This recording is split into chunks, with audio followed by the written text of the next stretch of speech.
jarama halama moƴƴi yinnore tan minene jabade ma tan seeɗa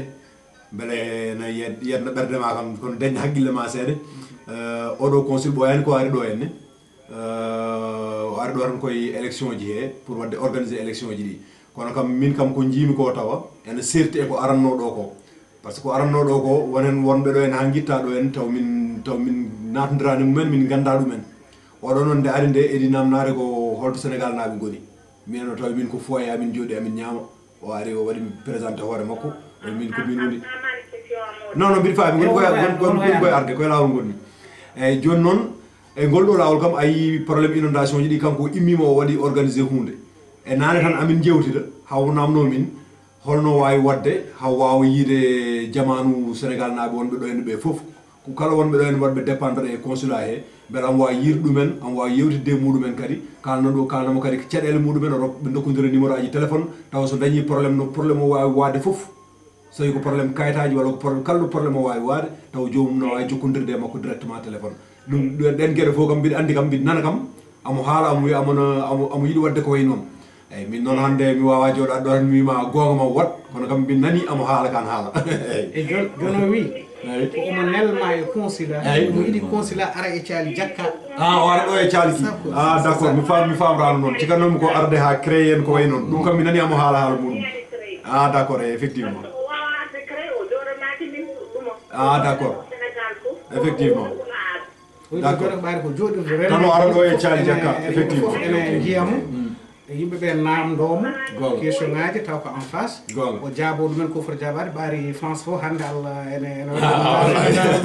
ɗum yiɗi wiide ko ala probléme o nelwima ma nanal ngal yetto so Allah jaaɓi eyyi so mbiɗa wuuri mbiɗa selli ma nanal ngal yetto so Allah jaaɓi inchallah Allah jarama merci beaucoup bisimilla eywa bisimilla ceerno Moussa hade goɗɗo noddidde eyyi bisimilla jinnomi tan ko arde e nane haalaka par ce que musidɗo men Ismaïla Sarr wonko haali ko waɗi fayida seeɗa par ce que wi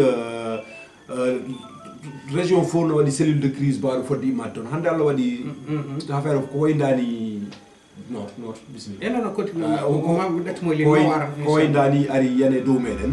cellule de crise ittama Dakar donc en attendant tant que cellule de crise o nana rendina ko rendinte ko feccetaki taw kono noon so tawi won diwanuji ɗi ganduɗa yimɓe tampi ha waɗi hen tampuɓe tigui ma wad ballal urgence ko wiyete ballal urgence ko ma wad ballal urgence nawe toon par exemple ko wayno Mbour won mayɓe toon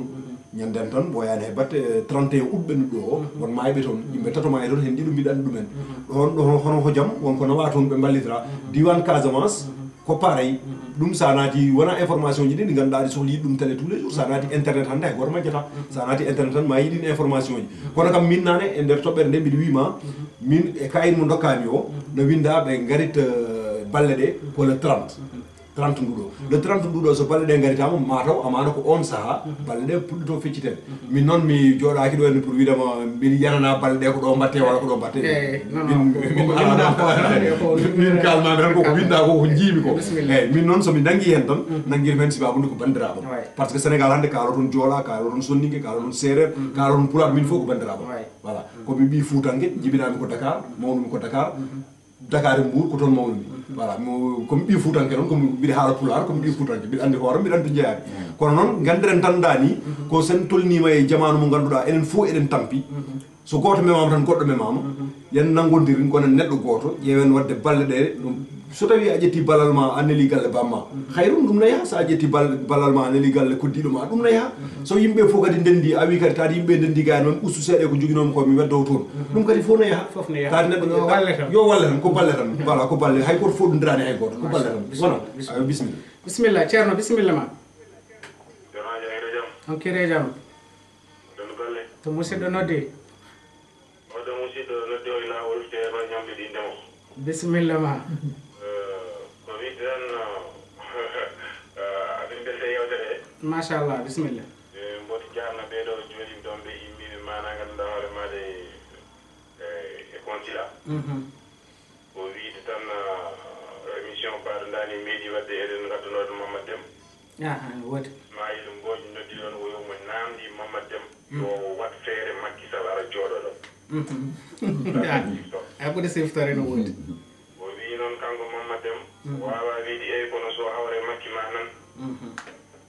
makki arani musikki miñum ari par ce que président maɗa walles ko fof mi yira muɗum wallahi ɗum noon kamɓe ko wiide tan yimɓe ne belde golle maɓɓe machallah e kadi an kadi ballal ma ngal yettima timmi alhamdulillah sabu ko ceerno ousmane wi ko hannde kala naata internet majjani kono woto yiji ko naata internet kone famɗi surtout enen alpulaɓe ɓe janngani ɓe mbiyata internet ko kecci donc so wona ko RTS holli hen walla DSTV te ɗum ni ma joɓande keɓa ɗum par free walla joɓa carte maɗa wonɓe ɗum jarnani mbiya e donc enen eɗen jogui probléme communication ɗum noon ko wiide tan balle ɗe kala taw iwri yo yus ko ceerno ousmane wi o sa neldi galle mon se won sa neldi wuro mon se ko yo yaa tan yo yaa kono yo yimɓe gimmo hakkille paama en pour yakkine wallude koye men a yi sinno ɗum ɗo joni wanno koye leyɗele tuuboɓe ɓe yettamɓe fof ɓe ndaw eɓe nelda comci eɓe nelda avion ngaji eɓe nelda ñameɗe holle mon meɗɗo nande ɗo e leydi ene wonɓe ɗo e france ɗo laamu france ene wiye sénégal dañi ɗum yo walle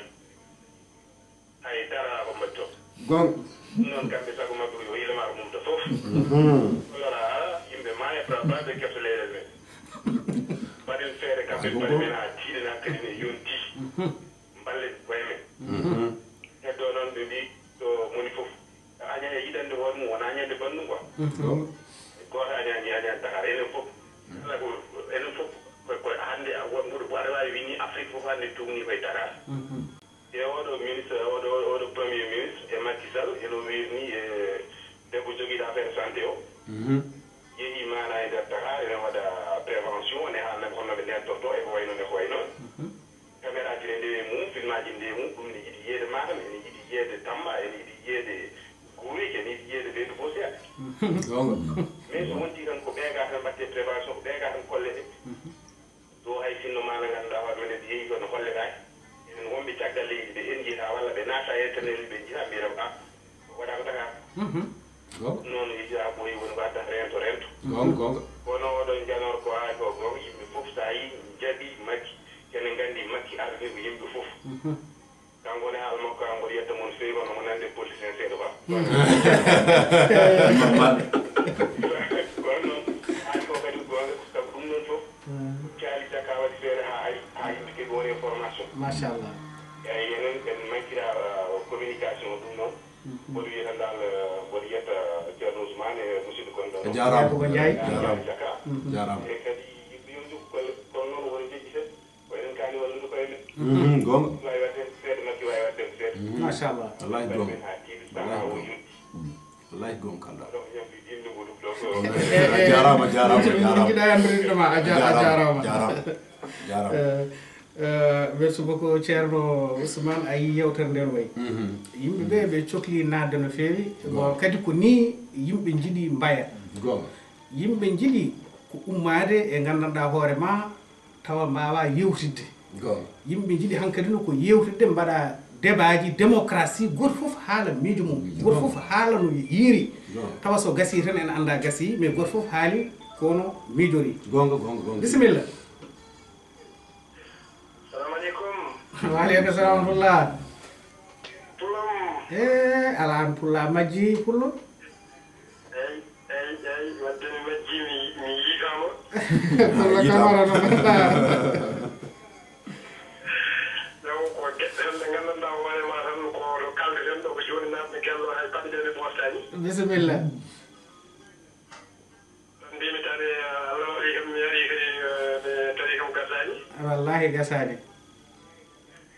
ko seeɗa jubbumi yewtere he kono haɗata mi haalat tan komi anda ko mo kadi jabareɓe hande jooɗiɓe ɗon ɓe bisimilla ma wonko addiɓe koɓe addiɓe fof kadi maɓe taw ko caali jakkaɗo aha caali jakkade e garɗo ɗo foof aɗa fama tan auditeur ɗi façon ko auditeur nan ɗo hande kadi ɓe ɓeydi hen mbimi hande kadi kam fullo leñol eyyi machallah alhamdulillah alhamdulillah min calmini musidɓe ɓe ɓe juurama no parinama mbaɗi calminama haɓe celli haɓe calminma kadi haɓe juuro machallah bisimilla seeɗa tan jubbumen yewtere he kono kam mbaɗa andi ko addiɓe ɗon ko garam won noon ko caɗele yimɓe ko gilli ko wona ɗon tan ko bangeeji ɗi fof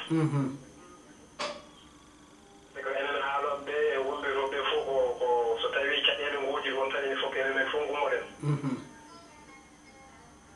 ko addiɓe ɗon ko ndeysan ko hunde moƴƴere kono min kam ko namdal ko gootal tan heen bisimilla jogiimi heen ne wayi kamɓe ngalɗon namdal mbaɗa wawi namdade walla tawi kadi ko maɓe mbiya maɓe namdoyo haa dow mbiɗen ko inondation kadi so tawi eɗen mbaɗa ko Allah wawde julɗo eɗen mballa miskineɓe wonɓe ɗon ɓe ɓe ndiyam tampini ɓe ko yidde haaldi hen tan fuɗɗima ko wona hannde mbaɗa feere wonde ala hen ko wona ko kaleten ɗo ko tawi inondation hol caɗele mum enen hol ballal ngal joguiɗen tawi hitande wonde hay so tawi ne ara tawi wona kam mballen ɓeɗo miskine bujjoye ɓurnogas eyyi taw ko so caɗele ɗe tan mbo giwa so giwani samora te sekke ɗo joni kalaten koye ballal kalaten ko sappo nogas so haruna camara waɗani bujjoye tan après ham mbayno joni ham mbayno ɓen ɗon haaleteɓe affaire ballal inondation feere wonde so tawi ene joga hen wol gouvernement wolko anni waɗande ɓen ɗo yimɓe peeje wa amma ala ɗum enen kettoto tan ko hirade fof so tawi ɗikka bonirimi kam mo wuuri kadi so boniri noon kadi mbiyen kadi ballen ndiyam tampini hol feere jogade ɗon so tawi ni mo wuuri en jooɗima ɗo tawi ko ɗen ɗon peeje kaale tan walla on ɗon changement gonga tawi wona ballal mballe ɓeɗo yimɓe bonirama so tawi wiyama bonirama wona Dakar tan ko fuura fof ene ɗeɓe ngannduno guila e wamuji wa ɓaawo e on ɗon jamanu on ɗon gouvernement kala ko yiiɗi walla kala ko hokka addu toon maaro lebam walla feƴoŋaji walla ko way noon beɗe en ngala peeje goɗɗe wa amma ala ɗum ma joni to gonɗen ɗo hol peeje ɓe jogii pour haɓe kaɓono on ɗon inondation ko ɗum toon woni hen namdalam ko addiɓe ɗon ko kamɓe waɗe sikki ko nelal kadi en tant que ko addiɓe ɗon ko ɓe tawi ɗon caali jakka gandi memɓe hol caali jakka ɓe seke ɓe gaddi ɗon ko caɗele ɓeɗo seeɗa ɓe jaafoɓe namde hen goɗɗum mbimi caali jakka no jooɗi ɗon ɗo kadi wona jalten ɗon tan ko on kalanani min hol ballal mone caali jakka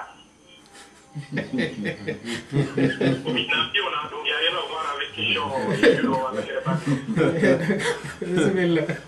ɗi prochaine fois so tawi o koɗama ɗon invité wa amma ala ɗum balen debbo kalɗo ɓuuro donc kalan consila ñande wonde yo arɗon jooɗo haalay caali jakka gonga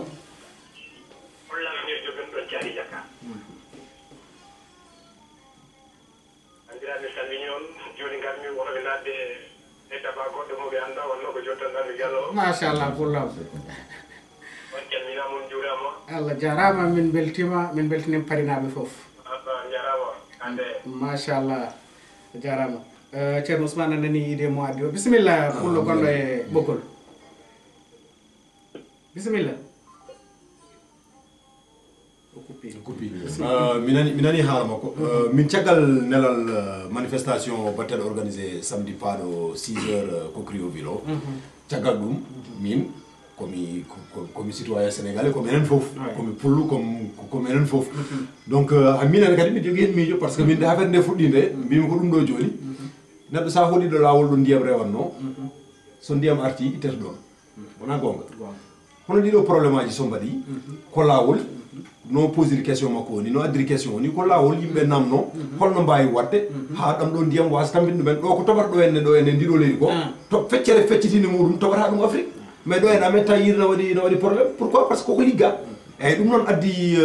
musidɗo men goɗɗo biteɗo Talla Dupont o par ce que kanko jangde makko ko ɗum jangde makko ko aménagement du territoire kamɓe janggi ko holno affaire nde holno yimɓe mbawi hoɗirde ha ndiyam so ari wasa tampinde ɗumen so keneli ngari mbasa tampinde ɗumen so ko ari fof taw wasa tampinde ɗumen joni noon ari gouvernement keso no musidɗo Jalor wi nane ni manam goppenen be seede tan en wawi kamɓene soɓe guitti maɓe guitti ɗo ene ɗo yimɓe jooɗi han ɗo ndiyamna mum ɗo yo guitte ɗon paare nokkuji ɗi ganduɗa no poti fewnede ha fewa taw so ndiyam ari darata ko kala ɗo wonno place ndiyam ko laamuji keddiɗi ɗi bonni toon ko kala ɗo wonno place ndiyam waɗe ceenal joowe ha heewa galle are tan mahe dow hen ala permis de construire hay batte mahe fewne ha feewa wiye joɗɗo henne so ndiyam ari ittuma ɗon voilà bisimilla allo jam on kire jam fiifto jam tan tabarikalla mbaɗɗo oto pullo noddi allo alo hoto pullo noddi pullo noddi ko ɗo yafto minen ko Dieynaba Ndiaye ha Dieynaba Ndiaye bisimilla mi heewani heɗade ɗum noon vraiment mi weltima no feewi alhamdulillah machallah minen ɓuuri weltade andano noon kadi aussi no nasirte en kono noon mboɗo nananno kajjani haala mais mi andano nasirte en ko hande ganduɗi ɗum eyyi bisimilla an auditeur ɓeydima réunion o réunion mo Ousmane haali ɗon consiɗo minen aussi min jeehino réunion o min tawtorama min dara min jogui hamin jeeya e dariɓe pour ɗum ɗon wallude consiɗo ko wi ko nde won noon Sénégal koni fof ndendi ɗum wallahi kadi faltaka ko Mauritanie faltaka hay goto yimɓe ɓe fof nodda yo tinno ngal mballa en ɗum ɗon kadi neɗɗo so yiɗi ligga tan yo walle wallahi hande moƴƴa men tan ko hande ittuɗam ɗo ndiyam gonɗam Sénégal kadi ko yiɗi maɓe gat fof ɓawi ɓuuri par ce que minen ko wallete fof minen ballete so laamu makki feeri ma wiye won darinoɓe ɗo henno e balli so fewani aussi ma wiye ko wala won winoɓe makki koni tari ko minen ballete koni fof ballondirta e koye men ɗum ɗo ko conseil wi ko en ñaagui afronaɓe fof diwan men fof e bandiraɓe ɗum yo mbar tawtode ɗum ɗon bisimilla on fof adden ballal muɗum Ousmane en koɓen gari ɗo ko conseil lelide Yakuba e Talla Dipon minen fof min beltima minen keeɗi caggal maɓɓe koɓe kaali ɗon fof ko minen gondi hen machallah fof min beltanimamaɓe aussi jarama yo Allah wallu en ha leftoɗe machallah jarama Seydi Ndiaye beltima Seydi Kanté yimɓe fof beltanimama mi andano naade ko nan kadi na dañi probléme en tufnata gasi mi dañi auditeur goɗɗo alhamdulillah auditeur goɗɗo naati heɓaba merci on jarama nono bandiraɓe sehilaɓe bon Yakuba Ndiaye wayno bandiraɓe ɓe nodden Talla Dupont Talla Dupont ne kañum wonko humpitino ceerno men wiiri ni ma jaafoɗen noon kanko wawata haalde koye tubankore so haale tubankore ceerno men ceerno Ousmane ne wawa firtande yimɓeɓe bisimilla on kiire jaam jaam tan tabarikallah bisimilla katante leñol pari mi salmini bandiraɓe bisimilla Seydi Kane min juurimaɓe min beltima e gargol maɓɓe machallah ko gonga ñalawma hande o ko jamma hande o e ko dilli leydi meɗen Sénégal ko ɓuuri hande simmude e haala men tan ko goto min fof nani ko waɗa ko ewa kamnene addi hen balal mum fodde heedi ɗo eyi ko gonga noon nokkuji laamdiɗi ene keewi kono ceerno Madani Mountaga Tall wiiri ni gadde balle ɗe goto fof ñagama ballal mum dañjo yo adduɗo amen ɗo dañjo nawde banggue goɗɗo yo naw fayiɗo o ko yo yettoyo to fayto to eyyi ɗum waɗi noon hande lalorgal ngal ngal wona gotal goto fof ene dilla banggue ɗo woni ɗo ewa kamɓene ɓe jarama minen hande wona sehil consil walla nelaɗo consil min jiyata ɗo min jiyata ko consil ko ɗum jooɗi ɗo eyyi waɗi noon so tawi neɗɗo noddama e koolaɗo mum ari noosima wona garɗo o teskete ari ɗon ko nelɗo o teskete woni ɗon machallah consil joƴƴini ɗum ɗo ko laamu leydi Sénégal wadde ardi leydi Sénégal ko Macky Sall consil so tawi jooɗodima e meɗen en jejjitat ko ɗon jiyeten ko Macky Sall jooɗi ɗon Macky ɗon so jooɗima ko Sénégal fof jooɗi wallahi wadde hettiyankoɓe men yo tesko e les caali min jakka hannde jooɗi ɗon ko mawɗo leydi Sénégal ene haalde e Sénégal naaɓe e kala nanowo ngalɗo ɗemngal e kaaɗo jamma machallah wadde noon onon musidɓe arɓe e ngal ɗo nelal on jaaraama min mbilti e gargol ngol noddaango ngo mamin mbaɗi heen kala komin mbaari alhamdulillah woni amin fof e baŋnge ɗo ɓaɗiɗo waɗa ɗon kawre yen to fayaa to mbaɗden no foti waɗee ni ngadden balle men e darde men e fofof men machallah alhamdulillah neɗɗo noon so dañii kadi ko weeɓaani o rongataa ɓittude heen kanko ne ngoja makko eyi ngoja amen hannde mi wiya amen tan haadi ko noon kaaldeten ngoja amen hannde e ndeer leydi Sénégal yimɓe ɓe yo tesko ɓe pusam naati e galleeji mumen ɓee wonaa leñol gootol wonaa semngal gootal ko liɗɗi keewɗi e ɗemɗe keewte pusa hannde seere mbi dilli laamɓe dilli alduɓe dilli miskineeɓe dilli e ndeer ɗeeɗo dille baɗeteeɗe hannde eɗen nganndi won jiwooɓe hene keɓeten ñabbuuli wonɓe nganndaa haa jooni ko remitee ko holno feccirtee e min mbiya kamɓe hoɓɓe men hannde ɓe yomi mbii consul Sénégal gonɗo ɗo o yo wiyan min Macky Sall leydi Sénégal wonaa ɗemngal gootal woni toon woni toon ko ɗemɗe yo ngoje Sénégal naaɓe haala e ɗemɗe Sénégal naaɓe fof gooto fof nana ko haalete annda ko yehetee mi tinku yewtere nde mi hawrinaade goɗɗo no wiya ko wayno mawɗo debbo Sénégal so yehii ko fotino ɗanngal wiyeede yaadaani hay ɗum ɗo e geɗe mbaaɗ noon o gonɗinaani so tawi mi nantiniima kay eyi ko noon o wi eyi mboɗo wiyamo tan yo min nde mi nanaani ɗum mi tinaani kono mbiɗo wiyamo yo gonɗin ko ɓuri ɗum waɗi Sénégal mawɗo leydi Sénégal kay yaltii leydi Sénégal arti e leydi Sénégal so ɓiɓɓe leydi Sénégal ene njoolora ene ngoya ene maayde mumen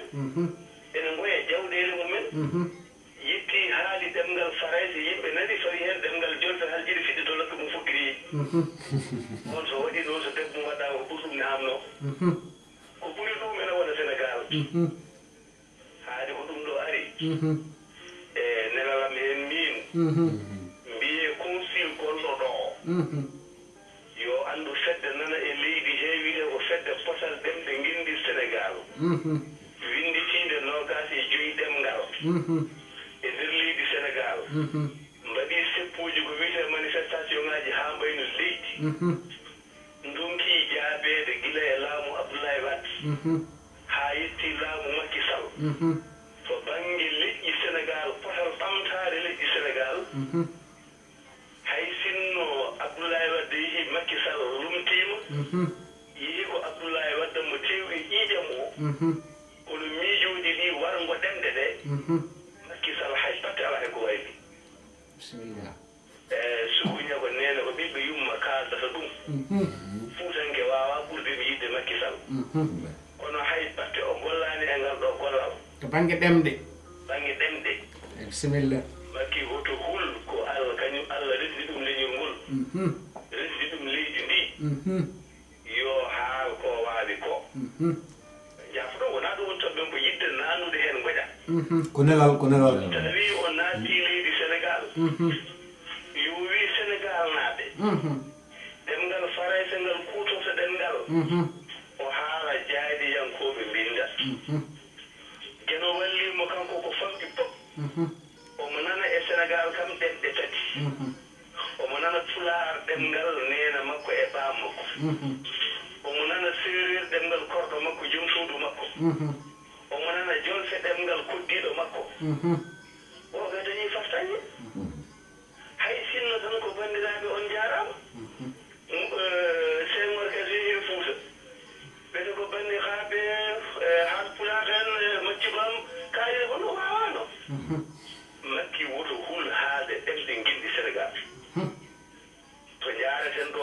mbaɗen doole men oto mbiyen sabu en dokkaka gueɗal tan enenne eɗen mbasa jeeyede ko waɗete ko gadden balle men anduɓe leydi Sénégal yo jaltu dilla mbaɗa no moƴƴiɓe mbaɗi ni ceerno Touba jarama milliard wona boli puyɗe e sa yiɗo wala ɗo milliard wona boli puyɗe ala wona bole koyɗi ɗum ɗo so renaki hande enen fof gonte ko muritaɓe ceerno wawa nafde leñol on ceerno holko rewe mum ceerno mo duh mo wawa ittude buuli mum sappo ɗi jogui ɗi itte hen buuli joyyi hokka leñol ngol nafsoro julɓe ɓe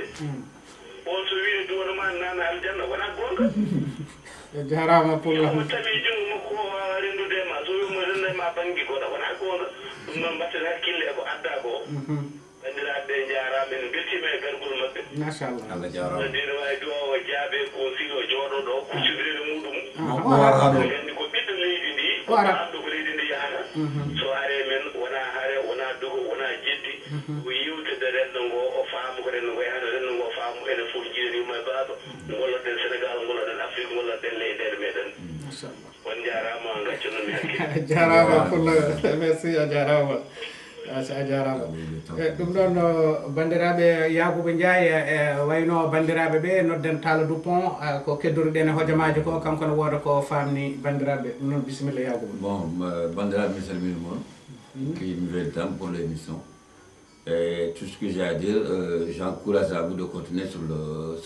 l'émission. C'est vraiment intéressant.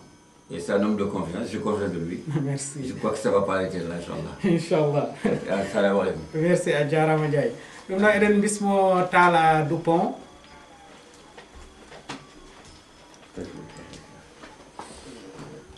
alors bismillah Talla Bismillah Talla, tu peux ouais, salminde bandiraɓe en français. Wow, ça va être du style en pulaar si je salue en pulaar parce que mon pulaar est assez chaotique. Ouais, vas-y. Donc je salue tous les téléspectateurs, tous les auditeurs, tous ceux qui écoutent ton émission. Et puis je profite aussi pour te remercier pour ce que tu fais. Ça fait longtemps que j'ai prévu de venir participer à ton émission, mais le temps a manqué pour le faire. Donc voilà. Ok, donc oui. Ouais, là, en fait, il y a eu des auditeurs qui ont posé des questions, enfin, notamment un auditeur qui a posé une question liée à qu'est-ce qu'on peut faire pour éviter, pour que ces problèmes-là ne se reproduisent pas. Étant donné que tu es dans le domaine de l'aménagement du territoire, je me suis dit que de nous trois, tu étais le plus qualifié pour répondre à ce type de questions. Voilà, donc pour répondre à la question du problème des inondations au Sénégal, il faut savoir qu'il y a plusieurs. Moi j'ai identifié deux problèmes majeurs. J'ai toujours dit que le problème du Sénégal, c'est il y a un problème d'aménagement du territoire et il y a un problème d'urbanisation. Voilà. Quand vous savez ce qu'on appelle aménagement du territoire, c'est prendre un espace et l'organiser. Quand on construit sa maison, on dit qu'il y a cet espace-là, c'est pour les toilettes, cet espace-là, c'est pour les salles,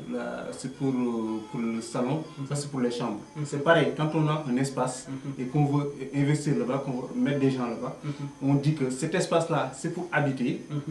Cet espace-là, c'est pour une zone agricole. Cet espace-là, c'est à urbaniser pour le futur. Cet espace-là, c'est pour les espaces verts. Okay. Et cet espace-là, c'est une zone commerciale. C'est comme ça qu'on aménage un territoire. Voilà. Maintenant, après identifier ce problème-là, c'est maintenant qu'on dit que ceux qui veulent construire des maisons, là, vous pouvez construire des maisons. Là, ceux qui veulent faire des commerces, des marchés, tout ça, au Sénégal, on sait que ça ne se passe pas comme ça. On voit des marchés en plein centre-ville. Voilà. Le marché Sandaga, c'est une aberration pour quoi. Le marché syndicat à Pékin, c'est pareil. Quoi. Une marché en plein centre-ville, après ça finit par dévorer les maisons. Tu vois, les marchés vont aller dans les maisons. Et puis, il y a un désordre, ce que j'appelle moi. Ce n'est pas un aménagement territorial, c'est un désordre territorial qu'on a au Sénégal. Voilà. Après, il y a un problème d'urbanisation. Quand on a fini d'identifier les différentes zones, il y a l'urbanisation maintenant. Quand on veut habiter quelque part, on l'urbanise d'abord. C'est-à-dire qu'on met des canaux d'assainissement. On dit que là, il y a les fils pour mettre le courant, il y a c'est pour mettre le téléphone, là c'est pour mettre les eaux usées. C'est comme ça. Et que ça, visiblement, ça n'a jamais été respecté au Sénégal. Voilà. Et le premier responsable, c'est l'État. L'État, avant de mettre des gens quelque part, il faut prévoir tout ça. Donc, ce qui se passe, moi, en tout cas, c'est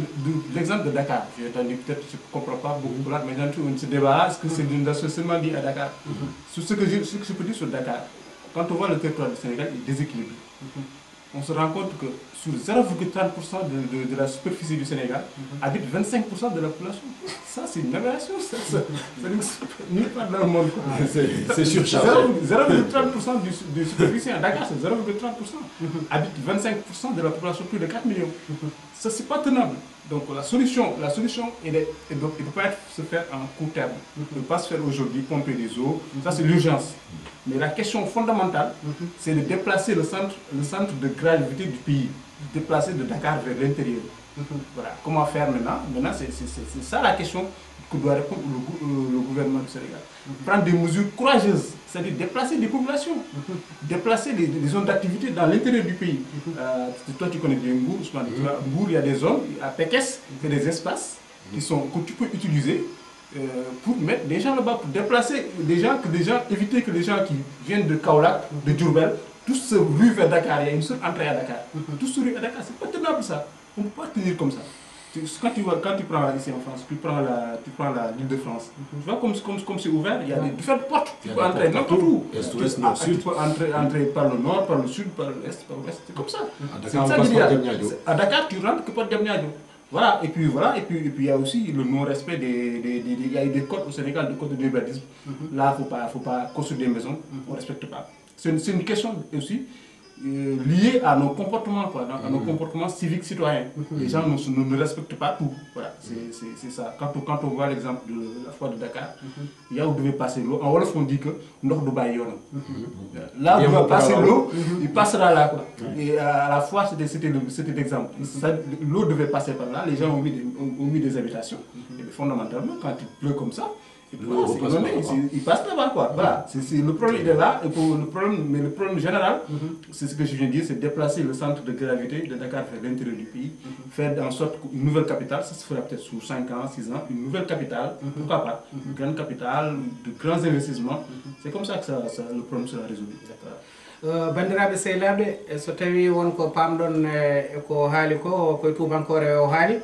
e so tawi won joguiɗo namdal ko fewte affaire ko haalata ko no kotki foti darorade e gueɗe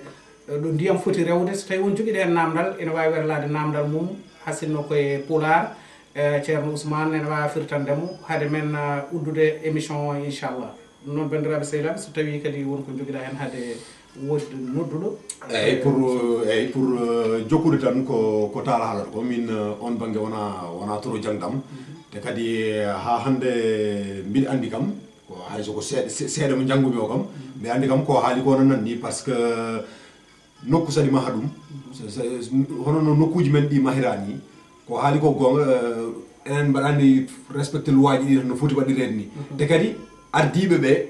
ardatonoɓe ɓe mballani siko ari ɗa fotani hodde a wi ko ɗo jinmi hodde a wiyama ɗo a fotani ɗo hodde a yeehi wood mon jiiɗa jewtiɗa e mum woodi ko toɓɓuɗa ɗum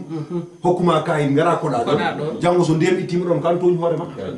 an toñi hoorema par ce que mo toɓɓuɗa o ko toɓɓuɗa ɗum ko ñaami gasi yeehiɗa ɗum kono ko enen poti famde enen koye men poti famde won nokkuji ɗi ganduɗa neɗɗo fotani hodde hen par ce que sa wiyama ɗo henne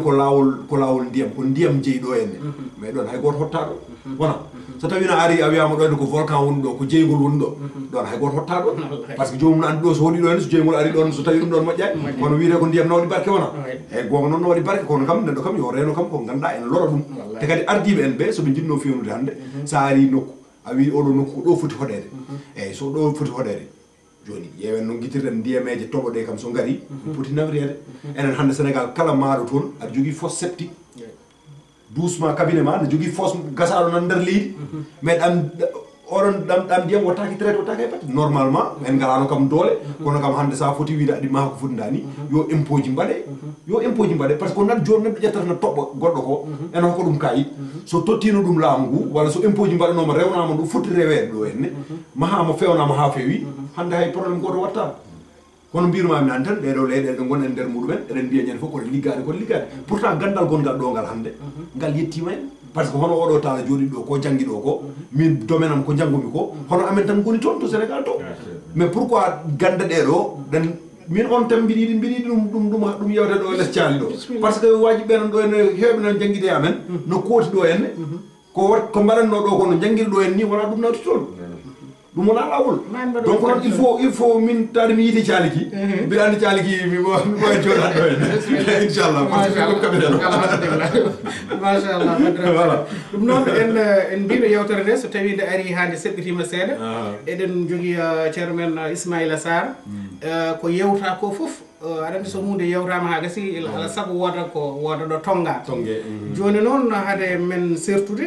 kokkemmo hasino ko hojomaji 5 o tongana en e on saaha eɗen jogui yewtere fande arde aset paɗo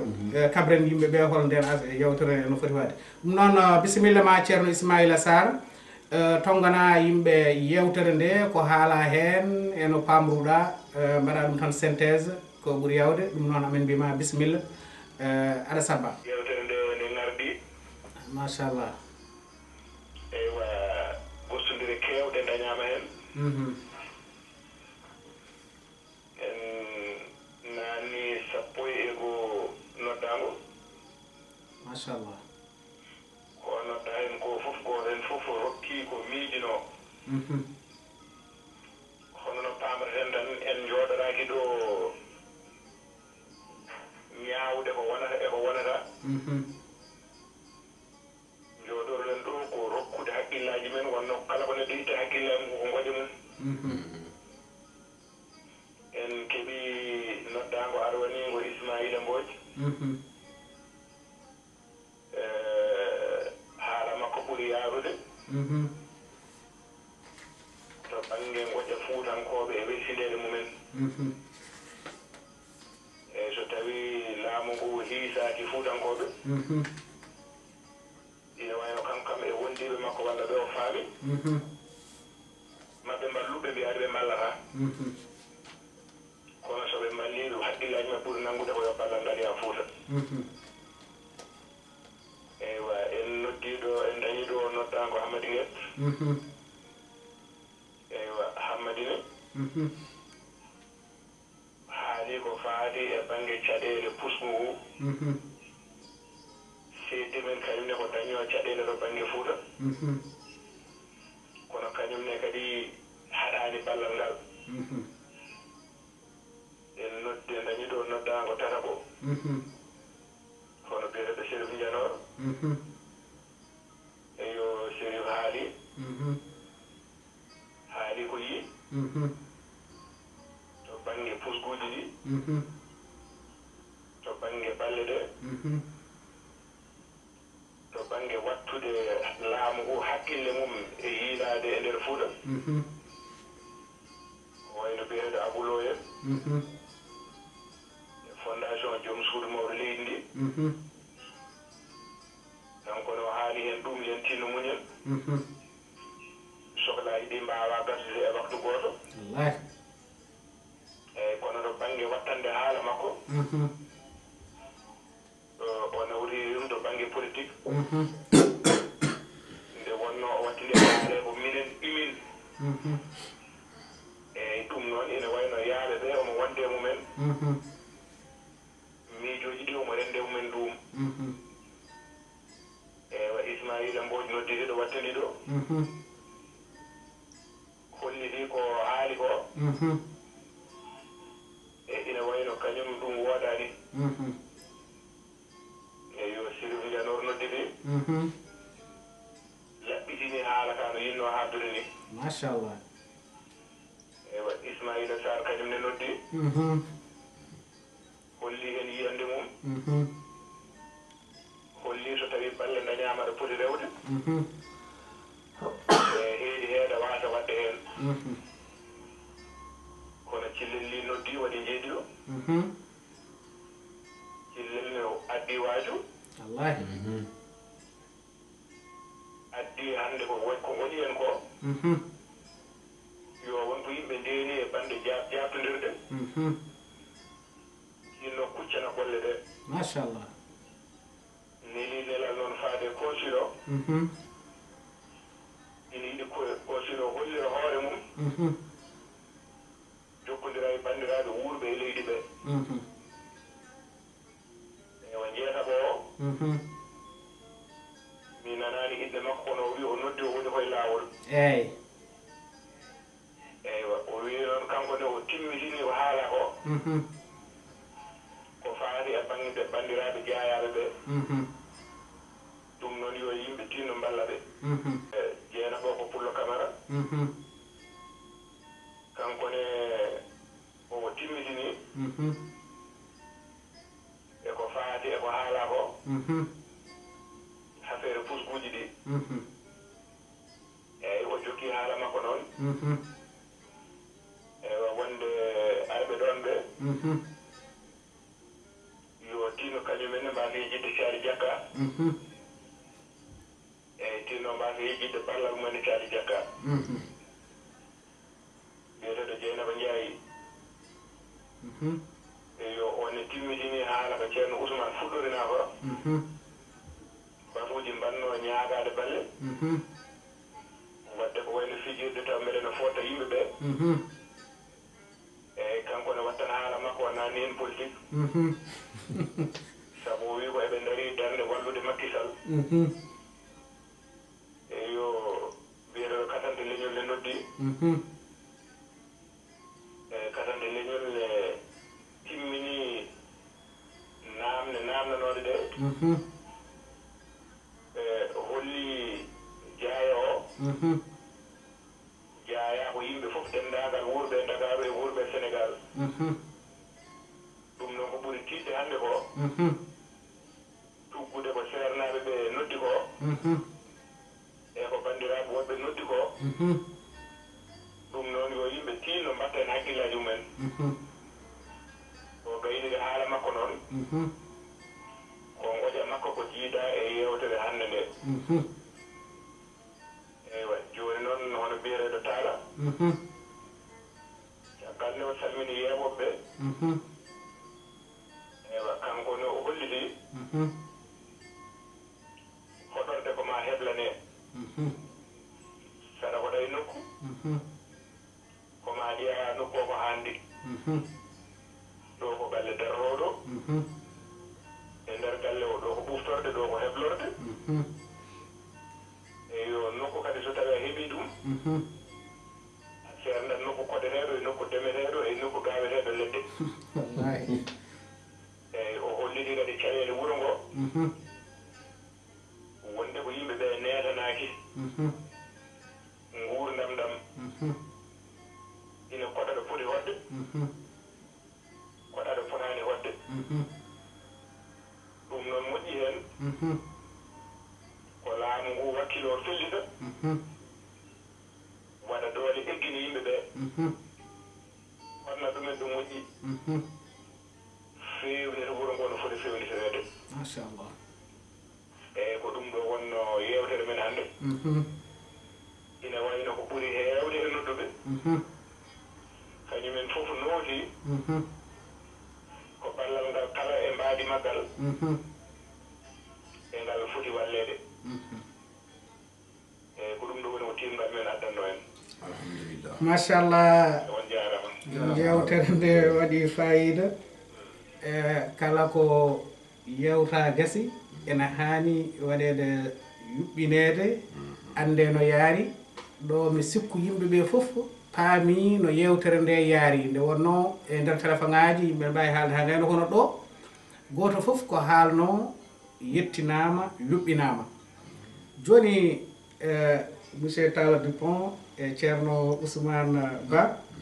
e Yagoba Ndiaye ko nen to jooɗi taw o suwaya hade men waynodirde e aset paaɗo so weeli Allah jogorɗen noddude ɗo henna ko biyeteɗo Demba Coulibaly Demba Coulibaly noon koye landa Macky Sall jeeyaɗo e Loivre ko kanko joguino commission électorale ɗo e Loivre bandiraɓe sehilaɓe Caali Jakka ene noddimo ɗo e caggal nde Macky Sall hawi toɗɗe ñande 25 lewru tataɓuru fewde e oɗo ñalawma hande nena wona lebbi 6 joni noon onon bandiraɓe sehilaɓe joɗon tawen ɗo henna ko Demba Coulibaly ma won ko haali eko Macky Sall fuɗɗi wadde walla eko jogori wadde walla kadi e politique général mo Abdoul Mbaye waɗi o onon daaroɓe ɓe so tawi wonko teskiti ɗon hen hakkude moɗon e Demba Coulibaly ñande mum pewje namde moɗon Demba Coulibaly ene sabbi on ƴeewen lebbi 6 ɗi Macky Sall waɗi ɗi so tawi wonko golla hen walla so tawi wonko jogori gollede hen ñande mum ma laabcara so weeli gueno ɗum noon bandiraɓe sehilaɓe Talla Dupont aɗa wawi waynade bandiraɓe en français, il n'y a pas de problème. Et puis si tu as quelque chose à rajouter, bon, là c'est le terme de l'émission. Seulement dire que j'étais très heureux de découvrir cette émission-là. Machallah. Voilà, donc j'entendais parler sur le Havre et puis voilà, je ne connaissais pas que c'était ce format-là. Ouais. Très intéressant, déjà appelle et puis il participe beaucoup. Ouais. Donc je suis très heureux de participer à cette émission. J'espère qu'une autre fois je viendrai, mais on aura plus de temps maintenant pour développer ces questions-là, voilà, certaines choses et puis sur autre chose. Voilà. Inch'Allah. Donc je salue tout le monde, tous mes amis, tous les amis qui sont entrés, Chéri Janor, Ismaïla, Diana Bandiaï, voilà, et tout le monde, et puis l'ami de Paris. Voilà. Merci beaucoup à tous. Eh bien, Thierno Ousmane. Min ko adi fo mi jarnuma jarama no fewi par ce que mi wima kadi yo Allah jokku balɗe ma kala jokko ɓenɗam Allah jokkat balɗe muɗum hay min hooram mi andano émission o min ko Chérif Dianor haalnimi ɗum te kadi kala no mbawmi hen darorade min kam min hooram to banggalam banggal no mbawirmi kala no mbawmi hen darorade mami daro par ce que kala ko ganduɗa ene jokka enɗam ene ɓamta leñol meɗen kala ɗo mbawɗen wonde en poti darade hen min kam mi jagui kam hande kam engagement kala no mbawmi hen darorade mami daroro hen noon so tawi mi natata galleji mi tindani yimɓe oɗo émission no woni koni nanguete ni waɗirte mami waɗ noon so tawi koye internet mami ya internet jog pertano ɓeyro yadde so ɗum ɓenni kadi hay consul mami haalde makko yo junggo makko yettuɗo en yo junggo makko yettuɗo en walla jamanu o ɗum hayso wona kam e inde laamu ngu e inde makko kanko hoore makko junggo makko no foti yettade ɗo en voilà hankkadin kam taari kam ɗum ɗo yitama waɗimi kumpodir ma en goppodir numéro ji men foof hankkadin voilà ma ko foti en waɗede fof ma waɗe so ɗum kam komi jinno tan haalde ɗum so ɗum ɓenni noon mbiɗa wayno bandiraɓe ɓe foof mbiɗa ñaago kadi duwaw so duwaw haaretake mbiɗa ñaago duwaw mbiɗa siftira kadi yimɓeɓe foof samedi paaɗo kam so Allah jaaɓi soɓe mbawi kala noon neɗɗo wawri tan arde walla min walla hoore mum walla min walla Sénégal naaɓe ene fada Cocrioville à partir de 18h salle des fêtes de Cocrioville bandiraɓe sehilaɓe on jarama salam ɗum noon bandiraɓe sehilaɓe Allah jarama on jarama yewtere men ari ha ɗo Yakuba Ndiaye kañum ne waynima bandiraɓe ɓe ɗum noon ko ɓeɗo goni nelanoɓe ɓe consulat nelno ko kamɓe goni représentant hande consulat mo Sénégal gonɗo ɗo e Nayyi Loire ɓe beltima e yewtere he mi sukkadi bandiraɓe sehilaɓe ɓe fof kadi beltima eɗen jarno noon ceerno men mawɗo Ismaïla Sarr mbaɗanɗo en synthèse ko kanko woni chroniqueur meɗen aɗa andi hunde foof so gollama so gasi ala saago ƴeewe hol golle ɗe no jaari ko hunde foof faama holno golle ɗe jaari alhamdulillahi rabbil alamina bon eɗen jetta Allah no fewi Thiali Diakka fuɗɗorino ko jalnika e kono hande machallah e yimɓe hewɓe ene noto e nder less Thiali meɗen Diakka noon bandiraɓe sehilaɓe eɗen mbiya en mbaynima bandiraɓe ɓe yo Allah hokku en walde jaam so tawi en mbaale jaam kadi yo findinen jaam ñallen jaam ha aset paaɗo so weeli gueno hakkude meɗen e Demba Coulibaly 6 mois mo Macky Sall ƴeewen holko golli e holko fayi gollude